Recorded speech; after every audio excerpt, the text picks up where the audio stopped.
Take you live to the first India-UK Strategic Future Forum conversation where External Affairs Minister Dr. Jaishankar and UK Secretary of State for Foreign Elizabeth Truss will address. We are living in a more insecure world precisely because we have seen Putin's appalling invasion of Ukraine and violation of Ukraine's sovereignty and territorial integrity and the shattering of European security. And of course, it's vitally important for freedom and democracy in Europe that we challenge Putin and we ensure that he loses in Ukraine. But we also need to think more widely about the message it would send across the globe if Putin was successful. If he was able to have success invading a sovereign nation, what message would that send to other aggressors around the world? And I think it's very significant in the sanctions that have been applied on Russia, along with the weapons that are being supplied to Ukraine in their fight for freedom, is that we are seeing an alliance of the G7, including Japan, putting on sanctions, and we're also seeing countries like Australia, South Korea and Singapore participate in those sanctions, because I think countries across the world, regardless of their specific status or structure, understand there is a fundamental problem if an aggressor can get away with invading a sovereign nation. And that does violate international law, it violates the UN Charter. And the idea that somehow we should only focus on Europe because of this crisis is completely wrong. I'm afraid to say the implications of this crisis are far-reaching. We are seeing global food security threatened. We're seeing global energy security threatened.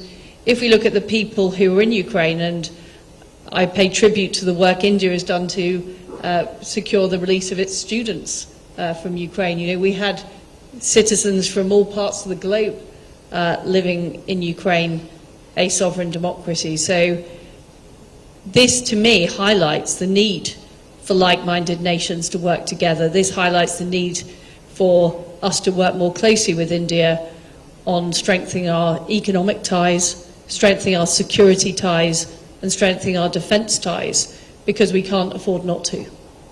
Thank you. And just specifically on the integrated review, why the current crisis reaffirms the need for the integrated review? Well, the integrated review was very clear that Russia remained the #1 security threat. So the integrated review recognised that. And in fact, the United Kingdom, alongside the United States, were absolutely crucial in highlighting the threat that Russia posed to Ukraine. We unveiled intelligence before the invasion, showing that that was exactly what Putin planned. We put in place statements that were clear that there would be severe costs of an invasion by Putin. So we have always been aware of the threat from Russia.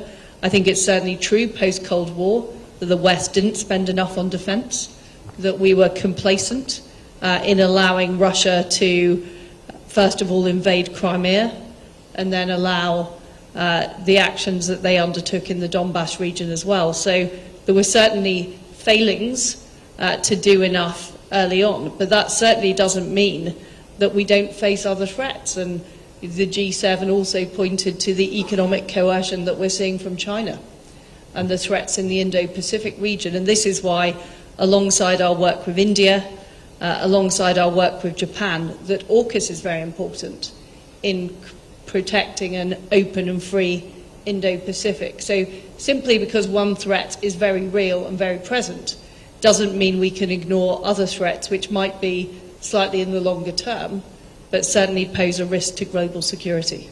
Thank you. And Dr. Jaishankar, welcome again to a shared policy exchange platform. We were only sorry not to see you in person in London on one of your recent visits there. But just thinking about my question to Liz Truss about conventional wisdom, and one particular bit of conventional wisdom that's of course been overturned in recent months has been the idea that Europe would be the least likely place that a nuclear war or chemical weapons attack might take place. We all thought about the Middle East, all kinds of other places where it might take place, but not Europe. How the world, from your perspective, has changed since the Ukraine crisis began?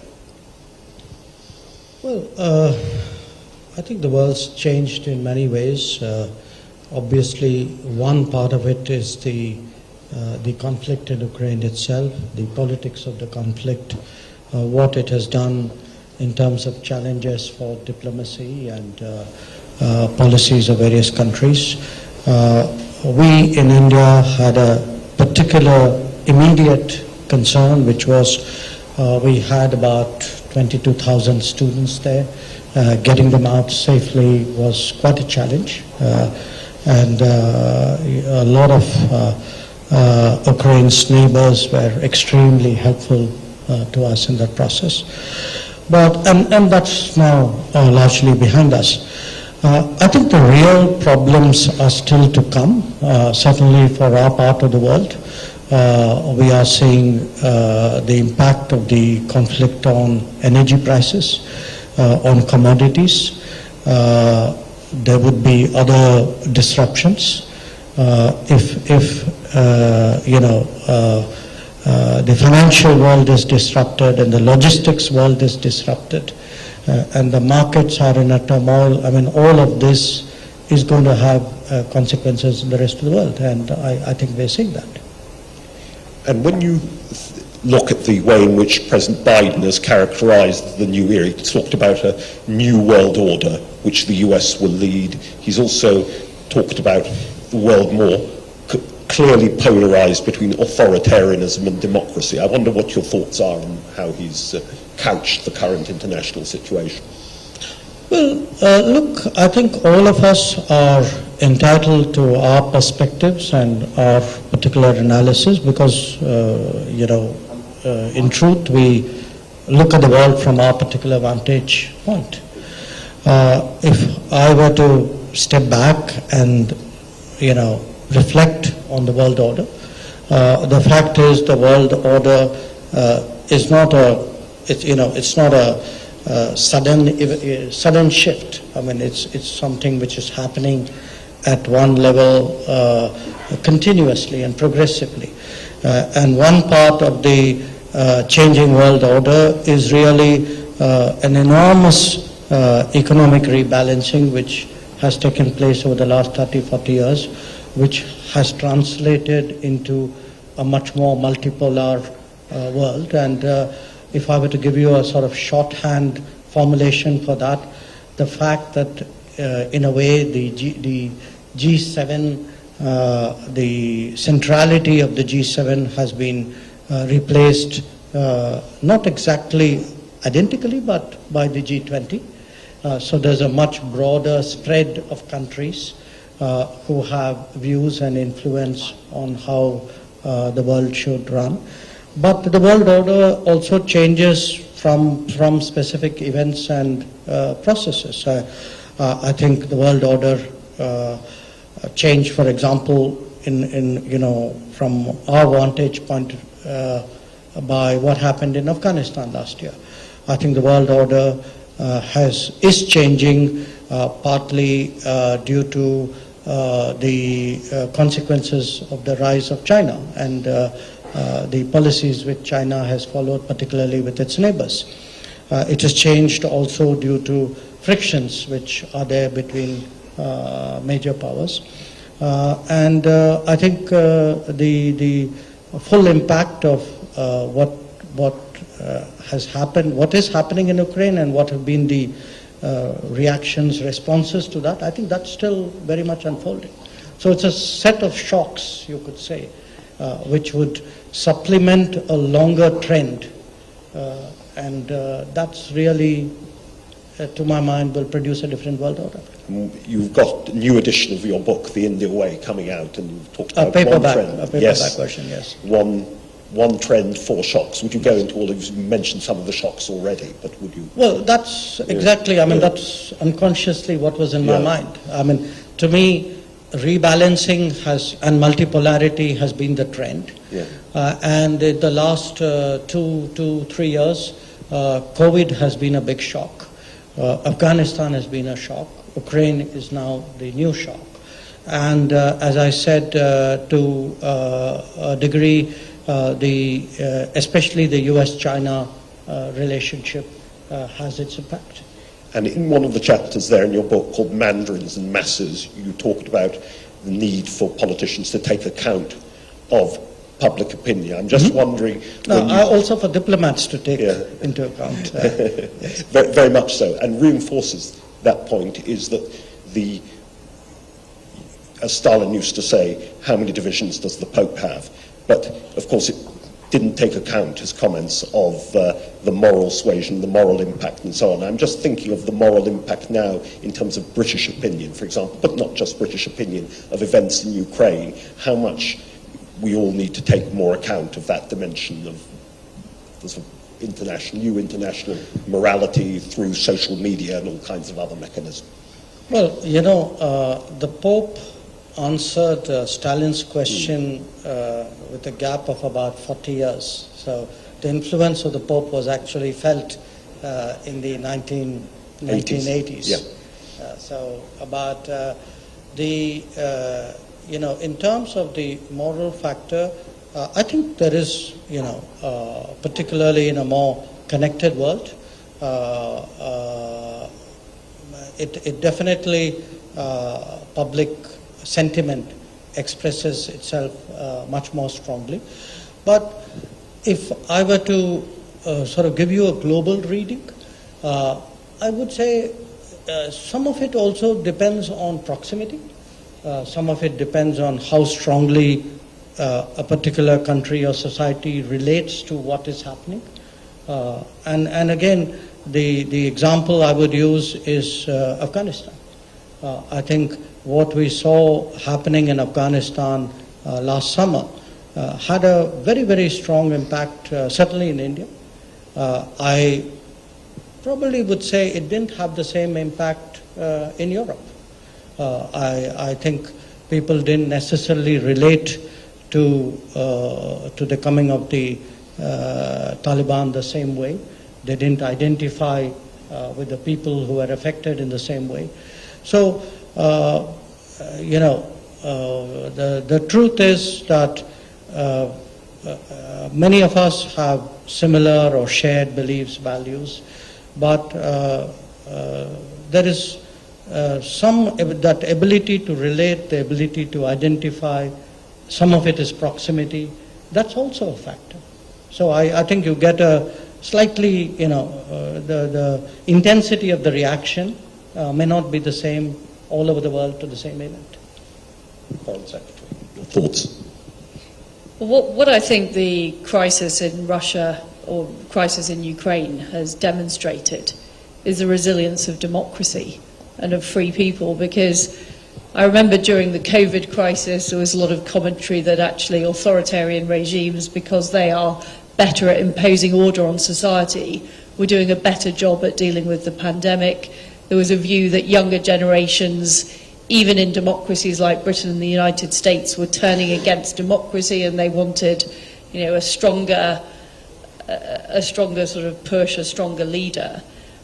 What we are seeing, first of all, through the response of the Ukrainians and the brave people of Ukraine fighting for their country that they really believe in, and the freedom to speak out and the freedom to communicate, is proving much more effective than Russians who have been asked to fight in a war for reasons they don't know why, in a way that they weren't told about. And we've also seen a huge response from democratic societies and indeed resistance in Russia.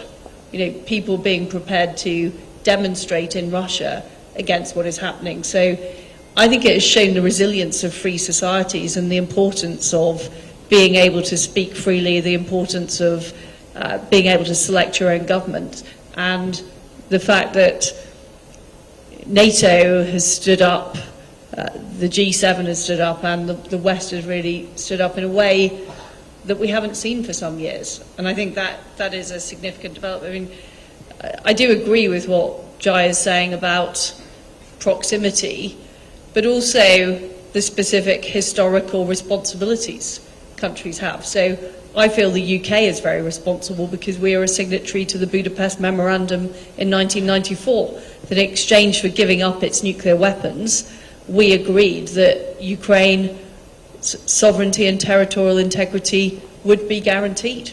And that is something that we were the first European country to recognise Ukraine's independence, and we have followed through with that by being the first European country to donate weapons to Ukraine. But I think we feel very strongly a sense of responsibility.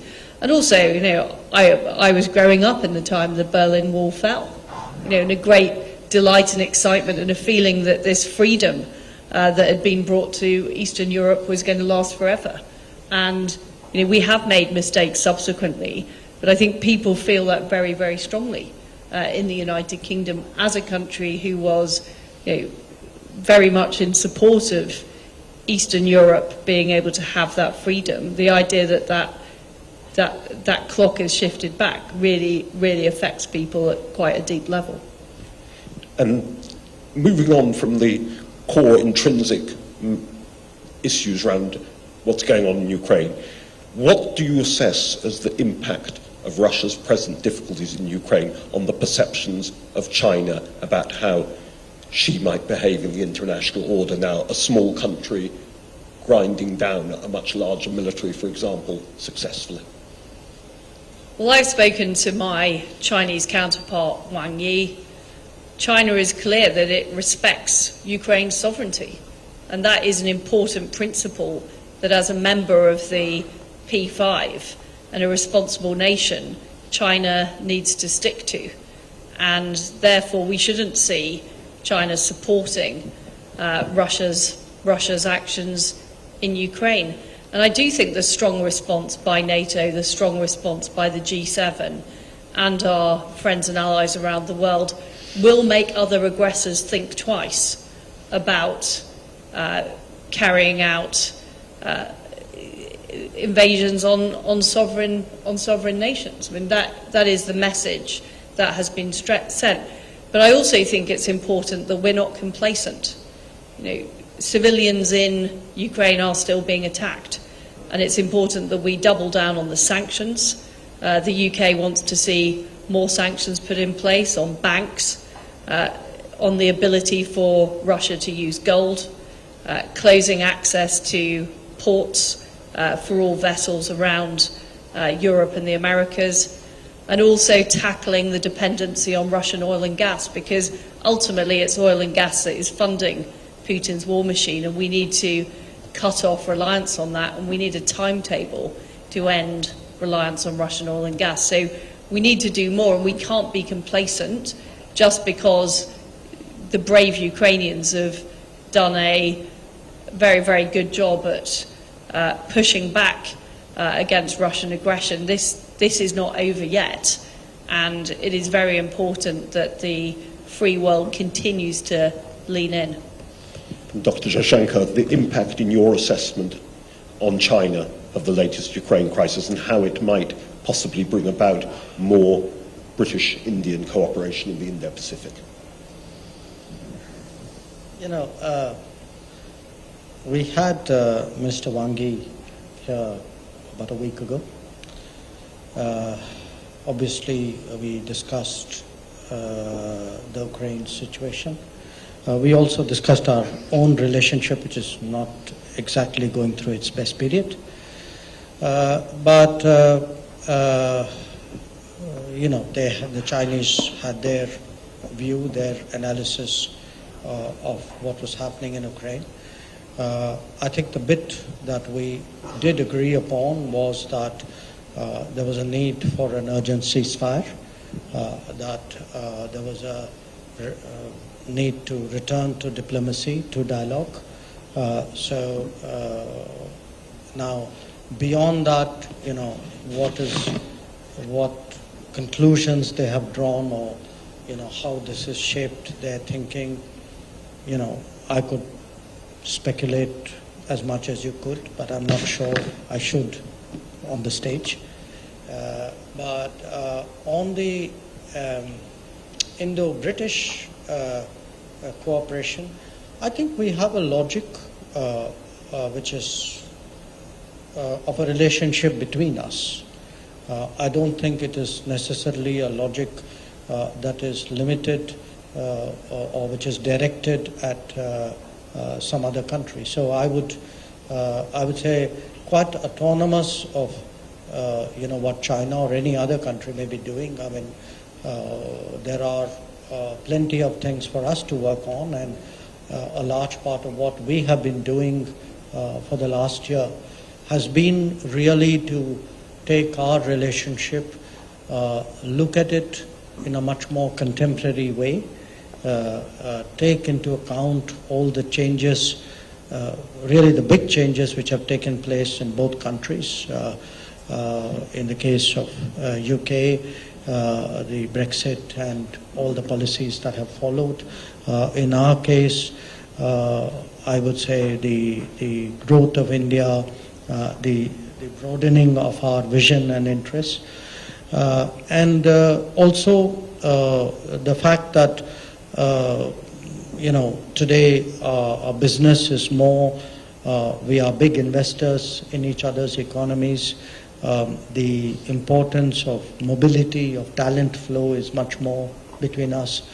I think the COVID has brought home to us again the importance of working together in areas like health and science.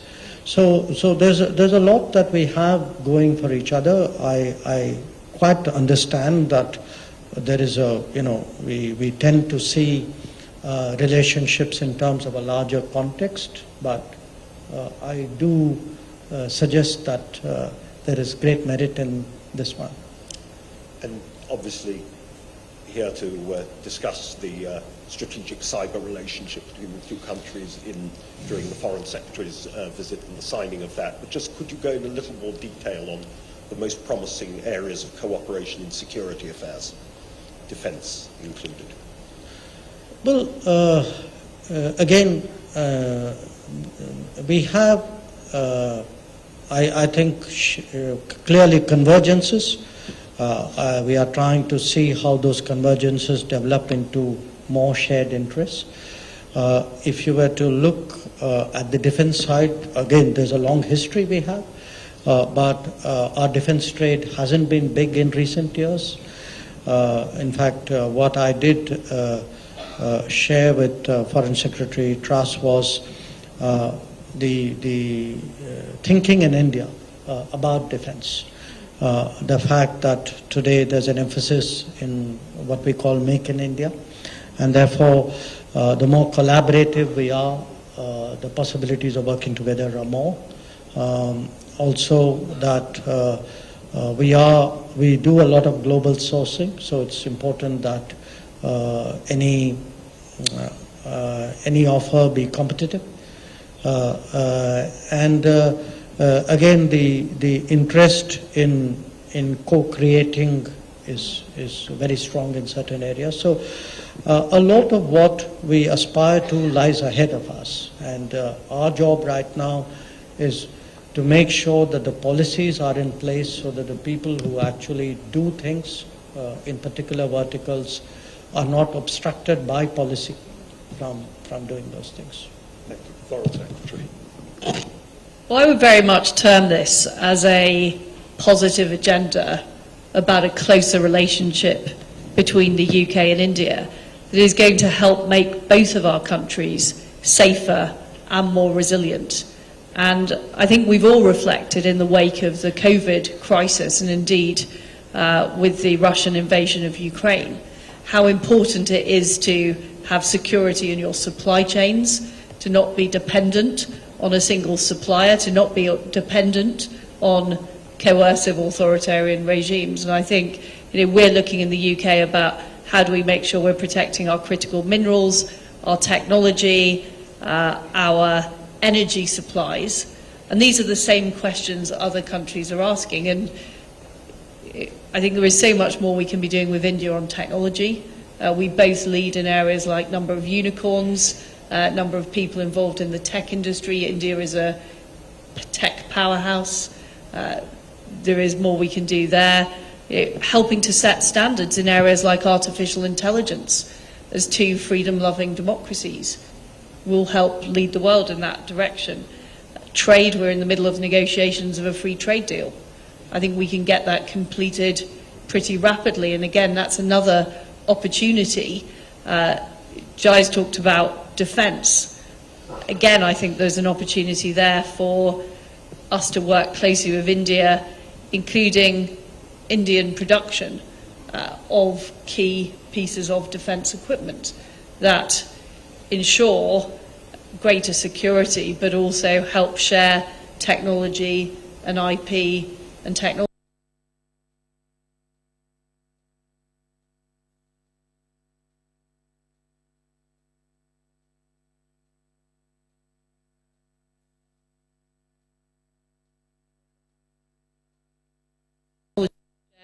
Technology and IP and technology transfer. So these are all areas where, to be frank, I don't think we've done enough in the past.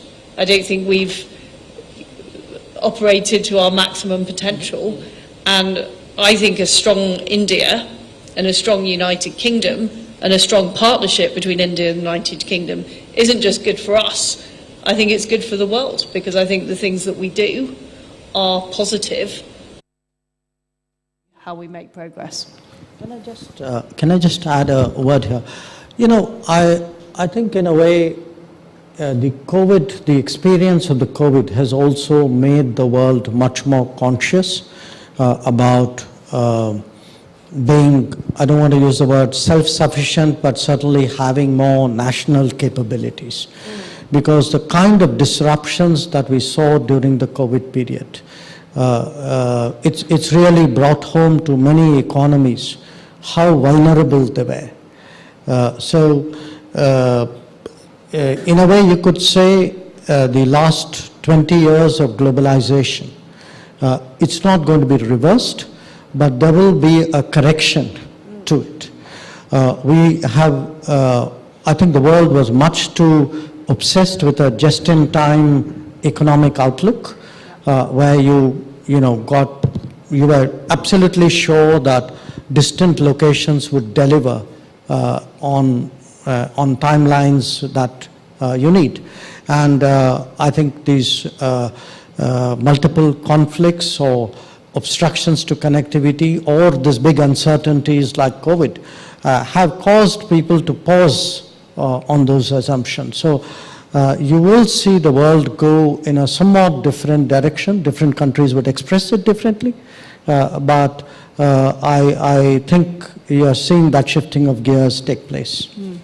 I think that's absolutely right. And if we look at what's happened in Europe, we prioritise cheap goods and cheap energy and cheap technology over long-term security and freedom. That's the reality of the decisions we made. And when we are looking at trading partners now, when we're looking at developing deep technology relationships, and one of the areas where we're collaborating much more is on cyber, we are now much more conscious about who can we trust?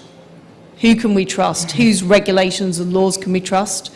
Whose future direction can we trust? Is that a stable country whose values we share, that we are doing business with? And this is why India is, as far as we're concerned, a key partner for the United Kingdom, because we do trust India and we can do business with India. And of course, there are some capabilities which we, as the United Kingdom, want to retain domestically. This is why we put in a new investment screening law to make sure we're protecting essential technology, essential capabilities. But where we are not able to do everything, or where it's not desirable in the UK, we can't do everything and produce anything. We have to be working with trusted friends, and we have to have our diversity of supply. So that is why the work we're already doing on the 2030 roadmap, I think, has become even more important in the aftermath of the COVID crisis, in the aftermath of the Russian invasion of Ukraine. Those relationships of trust are more important than they've ever been. There's a word for it called trust shoring, like offshoring. Very good. We I think we've some time for questions from the floor, I'm afraid, because the dazzling lights are so brilliant. I can't necessarily see who it is. I think, if I may interject a policy exchange house rule here, no question too outrageous. You just have to state your name and organisation first. Who do I see first question? I can see just in the front row the outline of my good friend Lord Billamoria, who, of course, president of the CBI and King of Cobra Beer, if I can so describe you. Thank you, my Lord. Dean, first of all, full credit to you and Policy Exchange in being ahead of the game with the Indo-Pacific. As a proud Indian, Asia-Pacific no longer exists, it's now the Indo-Pacific. And the integrated review, which was a great move by the government with the tilt to the Indo-Pacific. Now, Foreign Secretary, you mentioned trust. And Minister Jaishankar, you spoke about logic. And trust has been described as authenticity, logic, and empathy. And I think there's phenomenal trust between our two countries. Why not seize this moment when we're in the middle of a free trade agreement, when, as Minister Jaishankar, you spoke about trade, Foreign Secretary, you spoke about technology. Why don't we work closer together? Because trade and security go hand in hand. And you spoke about, Minister Jaishankar, about the future, what we aspire to is in the future. Can I suggest two things we can aspire to? One, why doesn't the UK join Quad? Wouldn't that be great to have that defense alliance if we join Quad? Secondly, we have 2+2 meetings that India has with other countries. Why don't we have a 2+2? And I'll go one step further. Why don't we have a 3+3 where we introduce the business ministers and defense ministers and foreign secretaries of both countries? And I think our Policy Exchange's Chair of Trustees and former Australian Foreign Minister Alexander Downer just WhatsApp with exactly that question. So it's two of you, in fact, asking the question. Dr. Jaishankar first. I think on the 2+2, look,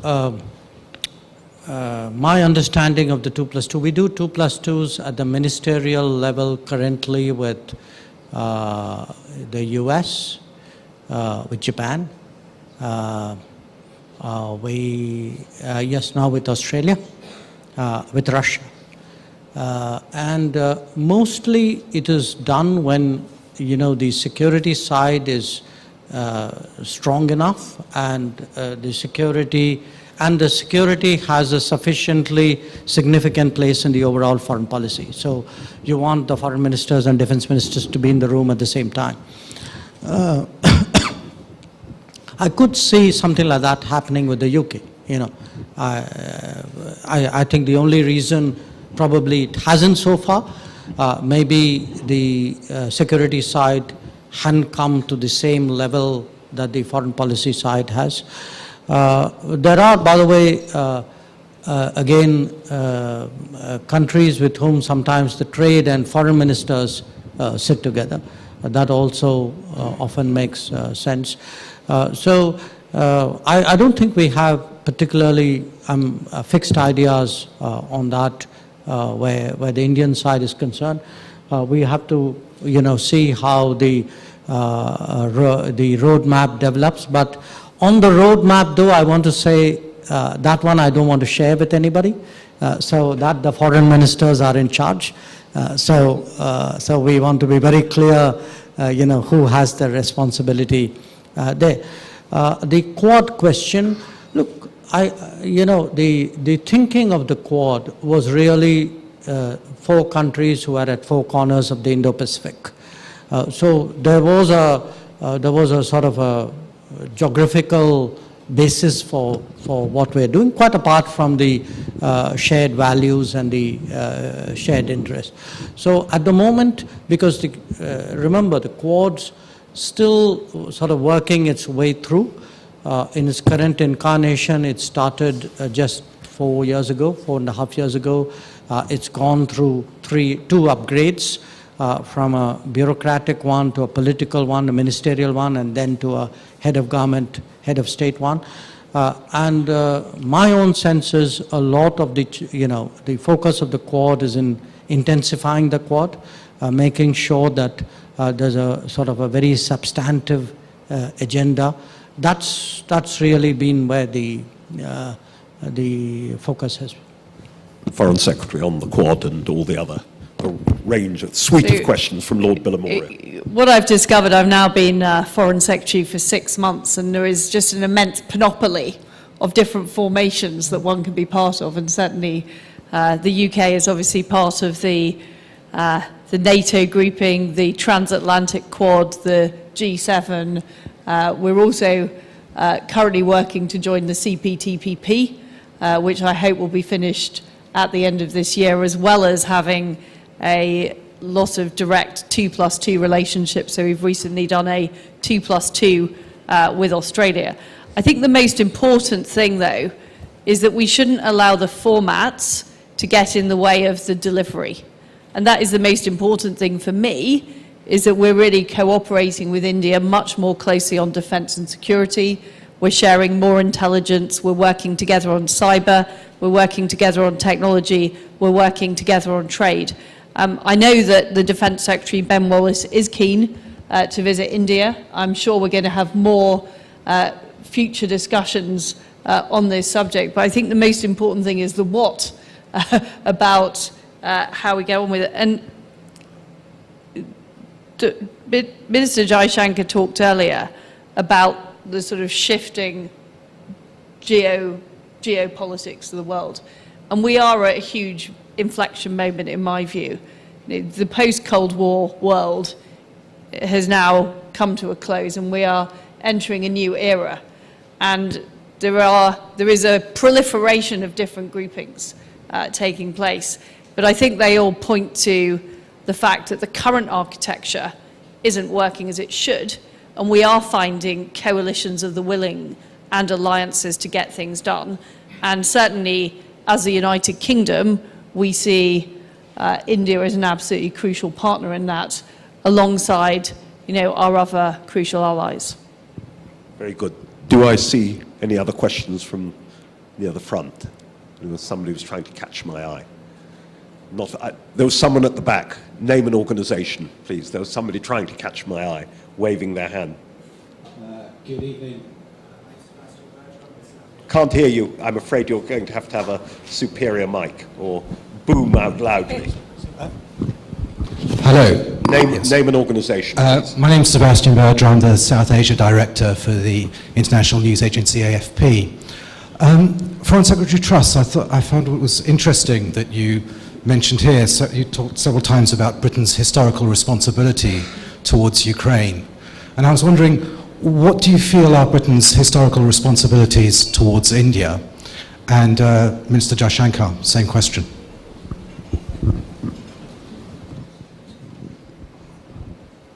Well, the context in which I'm talking about Ukraine is the fact that we have an agreement dating back to 1994 to protect Ukraine's sovereignty and territorial integrity. And we need to do all we can within our powers to live by the commitment we made. And I do feel very, very strongly about that. I mean, in terms of our relationship with India, India is celebrating the anniversary of its independence this year.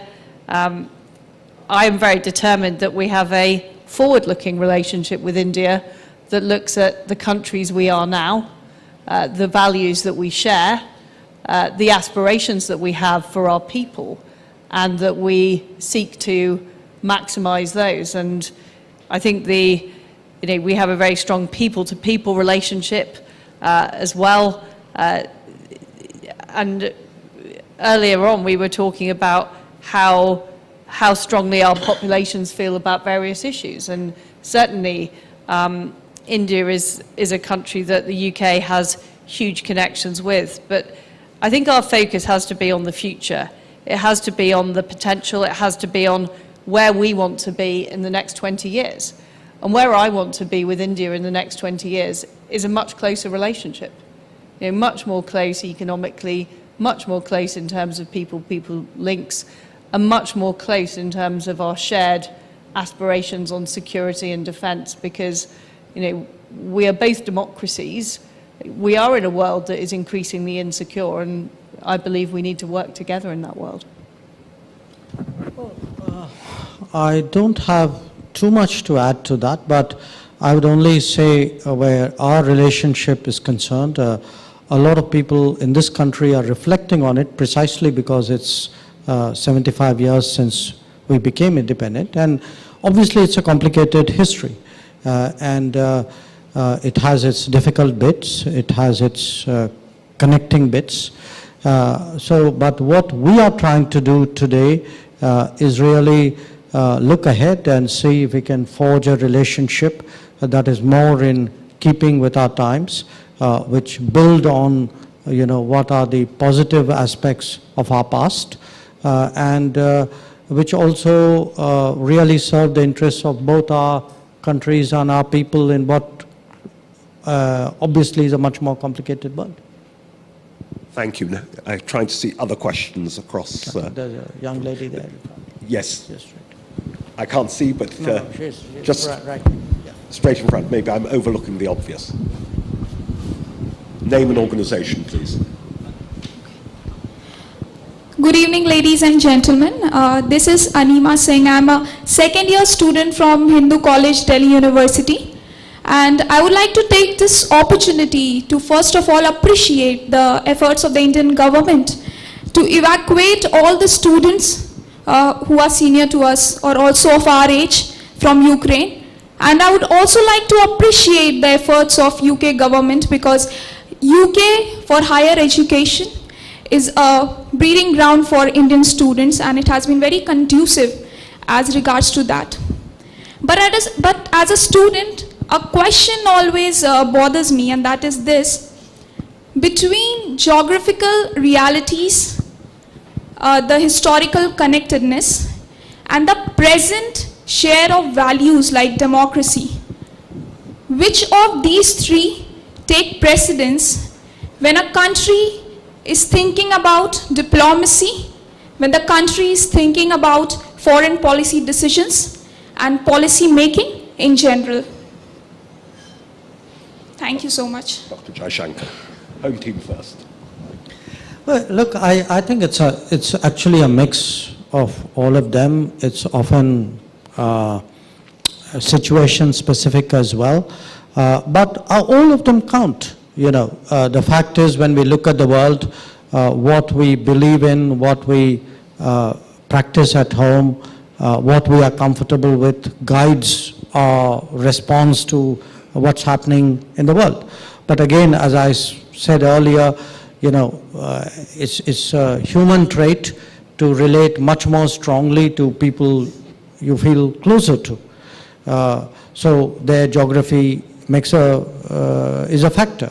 Again, if there are societies with which there's a lot of connectedness before, where you have a shared history, there's a bonding which comes with that. And the interesting part of international relations is really how, among the 200 odd countries of the world, this combination of values and beliefs and interests and bonding, how that plays out. And that is really what makes it, in many ways, such a complex profession, which is my nice way of saying you need diplomats and foreign ministers. Liz Truss. Well, thank you. And we're absolutely delighted that the number of Indian students in the UK is increasing rapidly. Am I right in thinking it's doubled, High Commissioner, in the last year? And we really welcome Indian students to the United Kingdom and the huge contribution they make. Of course, all of these factors need to be considered. And one thing I always reflect on in the jobs I do in government is what is achievable and not achievable. So where can I make a difference? Where is there an opportunity? And where is the time right to do something? Because we're talking at the moment about the India-UK relationship.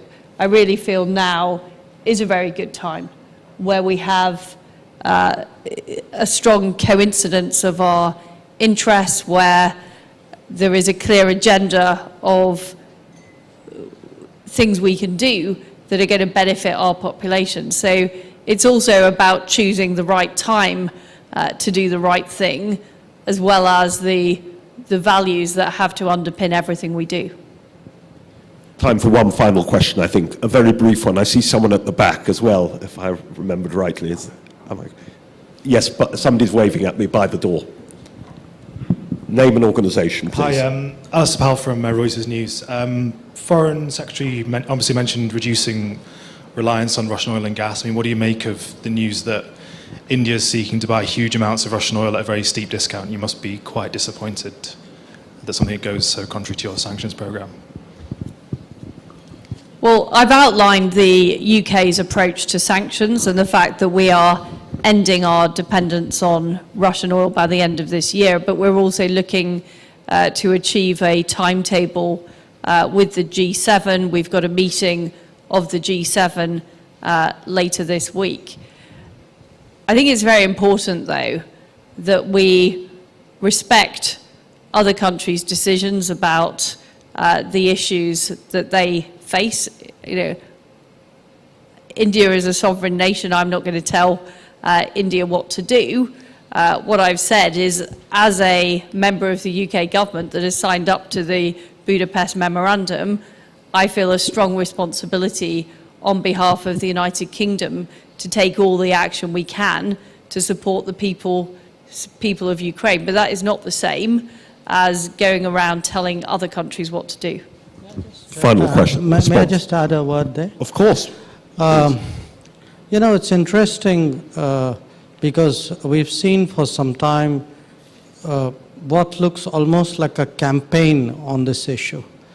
Now, I was just reading a report today that in the month of March, Europe has bought, I think, 15% more oil and gas from Russia than it did the month before. If you look at the major buyers of oil and gas from Russia, I think you'd find most of them are in Europe.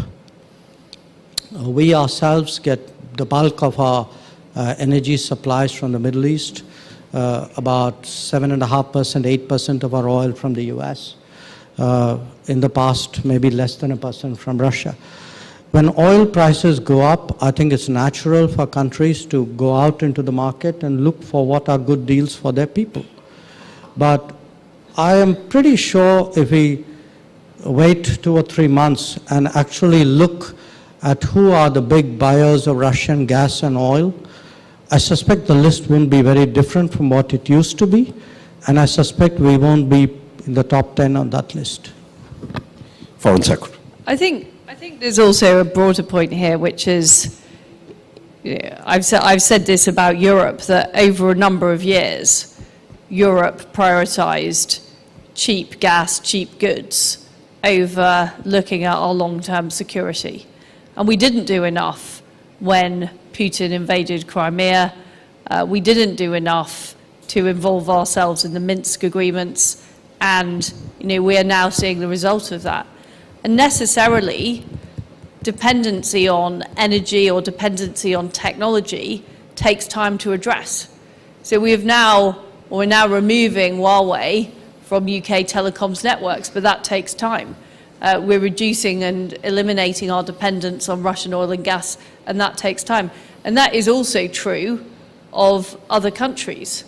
And the important thing for me is that the G7 set a timetable to end that dependency and send a strong signal in the market. But to say that years of policy that we have just been through, you can suddenly change it overnight. I mean, there have been some pretty remarkable changes. Germany has changed its entire energy and defence policy as a result of the invasion of Ukraine. And we need to keep doing that. I think the biggest danger at the moment is that we let our foot off the gas on sanctions, and we can't do that. We need to continue to put the pressure on Putin. We need to continue to supply the weapons into Ukraine, and we need to make absolutely sure that we don't have a rerun of Minsk, that we make sure that the sanctions are kept on, even in the event of a ceasefire, even in the event of a withdrawal of troops, because it's only when we get lasting peace that this situation will finally have been resolved. Thank you. And before winding up proceedings from myself as moderator, just also to say a very particular word of thanks today to two outstanding High Commissioners for their respective countries, Alex Ellis and Gatri Issa Kumar, two outstanding teams working for them indeed, who've done everything to make this possible, and both countries are very lucky to have them at this particular moment in our relationship. Thank you to them both. And all remains for me is to ask Nevetta of our dear partners in the Indian Council of World Affairs to take the stage to wind up our proceedings tonight. Thank you. Thank you to our two distinguished guests. Thank you. With this, we come to the end of the first India-UK Strategic Future Forum. On behalf of Indian Council. Well, that was live from the first India-UK Strategic Futures Forum held in New Delhi, where External Affairs Minister Dr. S. Jaishankar and Liz Truss, UK Secretary of State for Foreign, Commonwealth and Development Affairs, spoke at a session. Now, the two discussed the roadmap for the year 2030. Dr. S. Jaishankar said both the nations are working together to achieve the roadmap 2030. And despite the recent global challenges, Liz Truss described India as a critical partner and said that the ties between India and UK, deeper ties between India and UK, will boost security in the Indo-Pacific region as well as globally and create jobs and opportunities in both the nations. The ministers also widely touched upon the ongoing Russia-Ukraine conflict and its impact globally. News continues on DD India. Do stay tuned in for the latest updates. Thank you for watching. Namaskar.